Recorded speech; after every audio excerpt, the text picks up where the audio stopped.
il y a beaucoup d'infrastructures qui sont en train d'être construites. Il y a d'autres qui sont en train d'être achevées. La mobilisation de recettes est au rendez-vous aussi. La province du Lualaba va jusqu'au niveau de 400 millions dans une instance de 6 mois.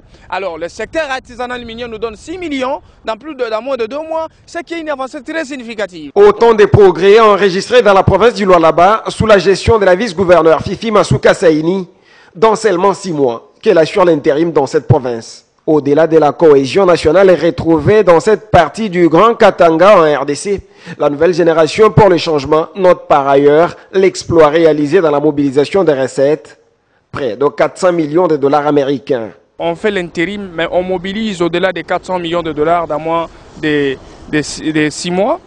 On fait l'intérim, on parvient à unir des communautés qui ne se parlaient pas.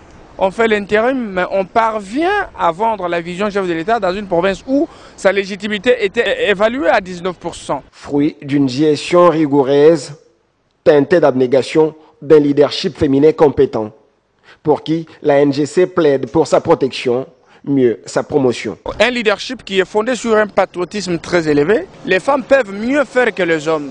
Et comprenez que vous avez affaire à une femme qui a un cursus politique très propre et qui a eu la chance de sa vie pour mettre en exécution son plan de bienveillance, son plan d'encadrement de développement de sa province. Et aujourd'hui, les Lualabaises et Lualabais sont heureux de vivre leur développement. Parce que je t'ai dit ici que la province est enfin debout et elle est en train de se développer sous Fifi Masuka Saini. Ce que nous demandons au chef de l'État, c'est de pouvoir la protéger. Nous avons assisté ici 96% des recettes dans les poches d'un individu avec toute sa bande.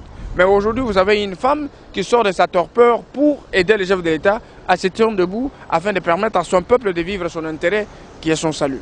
Et ce sont des femmes pareilles qui doivent être sécurisées, être protégées par le fait que les filles qui veulent devenir des leaders du demain puissent se servir des leçons afin de devenir aussi comme elles demain. Signalons aussi que la patronne du Lualaba avait pris en charge le frais de participation des élèves finalistes aux examens d'État édition 2020-2021, histoire d'appuyer la vision de Félix Tshisekedi sous le volet de l'enseignement, qui voudrait que la gratuité de l'enseignement couvre jusqu'au secondaire.